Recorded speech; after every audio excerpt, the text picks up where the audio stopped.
In today's video, I'll discuss my AFL fantasy team for 2022. This is the team I'll be running with for round 1, and yeah, really excited to play this year. Finished about 700 last year. I had a blast playing fantasy, so if you like fantasy sports, I encourage both Supercoach and AFL Fantasy. I think both are great. But yeah, really excited to play this year. So I did buy Moreira's Magic's Guide, so hopefully go a lot better than last year of 700 odd. I'm running the two big mids. I think he likes to run just the one. However, I like my C and VC option, and I think both can do a little bit better than the average last year, I think. So see how that goes. But yeah, maybe I've made the wrong call there. Hard to argue with the best player ever. So see how we go, I guess. But other than that, trying to follow his principles pretty strictly. I'll start off in the defense. So the defense is pretty tough this year because I think it's pretty garbage for the most part, because I think the premiums, apart from Whitfield and Short, there's a good chance that they are all overpriced. There's some speculative ones like McInerney and Heath Chapman. I don't mind either of those two. They've been in and out my side, but I think it's come to the conclusion that if I can just run rookies, even though the rookies are quite bad, the bar for these guys is very low, and it just enables me to pick all the players I want for the rest of the team. So I'm super happy with the rest of the team, just not happy with the defense, and whichever way I go with the defense, I'm not going to be happy with. So yeah, it's a bit of a tough one, the defense this year, but I'll get to the rookies in a sec. So Whitfield, Short should be a bit of upside in both, and then Hewitt and Sicily again should have Sicily's discounted. Hewitt's playing midfield, and they really rate Hewitt highly. If he's not doing a defensive role, he might get to at times. He can show to really rack up the pill, so I think he'll be a solid pick this year. But yeah, happy with those four. And then Sin, I don't know if he plays round 1, but if he doesn't, I might have to say get Connor McDonald down to a forward rookie who will get with a bit of DPP work, get him up to Noah Answorth. I really don't like Answorth pick, but he's got a good role on a wing, it seems. Although he did cover for Coleman down back, but I assume they'll want him wing because that was sort of a mid-game thing. So because he's so cheap, I guess it's okay, but he's never really accumulated that much. But you only want 55-ish from these guys anyway, I think. So yeah, just happy to... The plan is just bleed in defense a little bit. Not super hard because, again, I don't like the alternatives to... It's either speculative or overpriced premiums for me. So just gone the rookie route, and then we'll get Dacos there ASAP in round 6. So that should be good down back. And then maybe we get Darcy Wilmot in round 2. Or maybe O'Driscoll comes in early. I don't know. We'll see how that goes. But I think Wilmot's a good chance, given they have an injury down back at Brisbane. So Senna and McCartan, I think they can give me 50 average, which isn't great, but they just have to hold it down for a short period of time. Then Gibcus and DeConing, pretty crap rookies, but I think everyone will be forced to run DeConing at D8 because that's pretty much all we got. Then Gibcus, I think, has good job security and actually scored okay on the weekend. So he looks a really good player, and I think they like him, so he's going to play, I think. So yeah, Sin has to get named, of course, first, but if not, we'll have to get into Answorth. But yeah, it's going to be pretty bad at D5 and D6, but yeah, it will be for a short period of time. So yeah, the only thing I'm not really happy about. So in the midfield, Touk and McRae, my captain and vice captain. I think Touk's round 1 matchup is pretty nice. Give him a captain and chuck the VC on McRae. So McRae looks really good in the preseason. Yeah, I don't know why he didn't score well in the back half of last year. Scored 130 in Supercoach, but only 108 in fantasy, so I can't really figure that out. But yeah, big fan of Jack McRae, and see how he goes. So either way, these two are pretty... a lot would have to go wrong for them not to be in the top 5 or 6 mids, so happy to pick those two. Neil, I think, is underpriced. Had a really bad year with injury last year, and still performed okay, but just nothing went right for him. And then Cripps looks great in the preseason, so see how he goes. I think Cripps will probably cost us a trade at some point, but in his current form, what he looks like compared to last preseason, it looks like a different player to me, so we'll pick Cripps. But yeah, Matt Rao, I think a lot of upside. Again, like a lot of other players that we're picking this year, really rough year, had a really poor preseason, and then round 1 did another bad injury straight away. Now he's got a full preseason, he's fully fit, he's really cheap. I think he could go 90 plus. He doesn't have much outside game, so probably more realistically a bit lower than that, but at his price he's cheap and with huge upside, so happy to pick Rao. Then Horn Francis, Dacos, and Josh Ward. I think everyone will have those three on the field. Dacos is definitely the best one. Ward probably can score better than Horn Francis because of his role, but Horn Francis is a really one of the best players at North already, I think, so I really rate him very highly. So yeah, might be some bad scores from Horn Francis because of his role, but for the most part, I think he'll be reasonable to field. And on the bench, I don't think we get any 190k rookies. So I have Hugo Ralph Smith, so I loved his game in the preseason.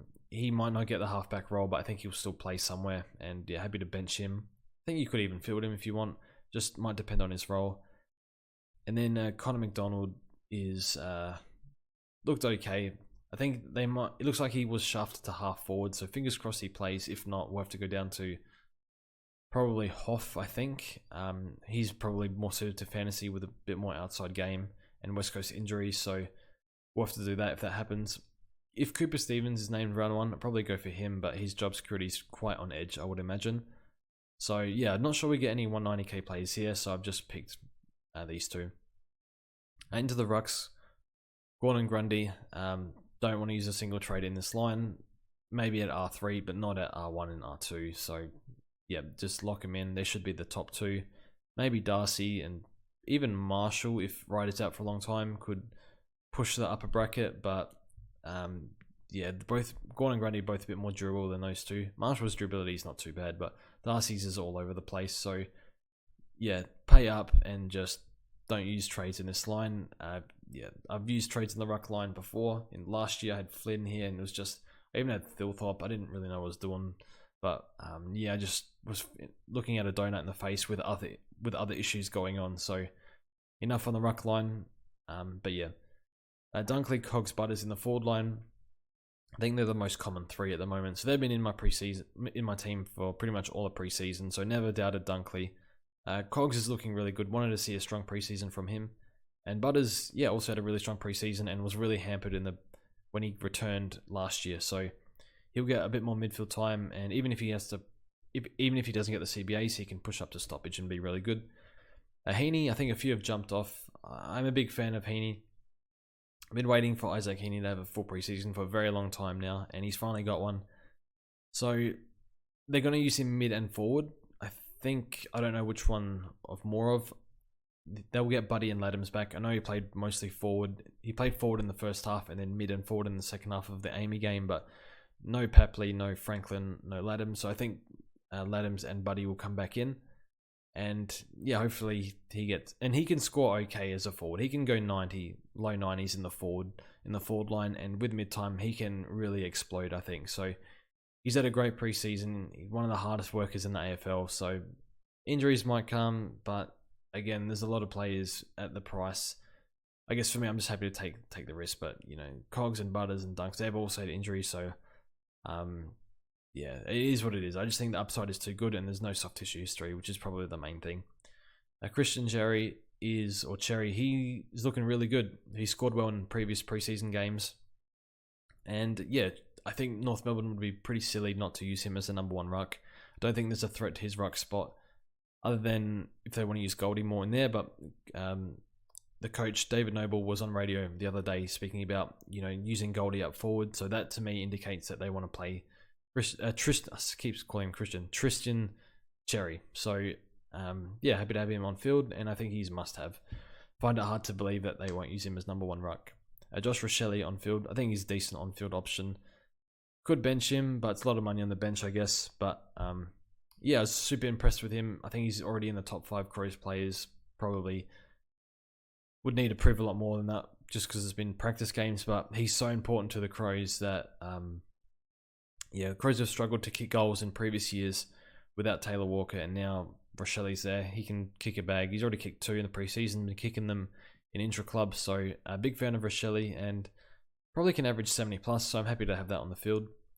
And then Nick Martin, Durden. I think they'll both be pretty solid rookies for us. I'll just chuck that E on him.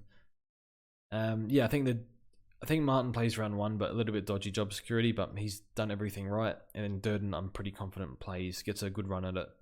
And then on the bench, I've just got Hugh Dixon, guaranteed to play 4 games, so hopefully they can make a bit of money in the first 4 rounds, and in basement price, mature age.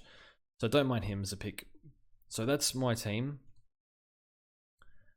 So I'm betting against Will Brody. I think he's worth the risk at the price, but I just don't trust him. To be in the system this many years and to have such a poor tank that he can barely play 70% TOG. Interestingly, he used to play 70% time on ground at Gold Coast, but in the preseason and last year he didn't go 70 plus. So we'll see. I think he's the 5th midfielder behind probably Mundy, Sarong, Brayshaw, and Fife. So I think they seem to like him there. I don't know how long he stays there, and I think if hopefully they come to their senses and start playing Erasmus over Will Brody, because Will Brody cannot be a long-term solution. My opinion anyway. So I don't think he has another position either. So yeah, I think they like a bit of flexibility at Freo, like players playing in different positions for sure. So yeah, see how that goes. But a little bit worried about fading him, but I'm betting against him in Supercoach. So I just kind of feel like I want to bet against him in this format as well. And if we have to jump on, well, we'll have to figure something out. So yeah, that's my team. Let me know what you think. I'll drop a league code in the comments as well. But yeah, I can't wait to play fantasy this year. And yeah, should be good. So thanks for watching, and we'll see you guys soon.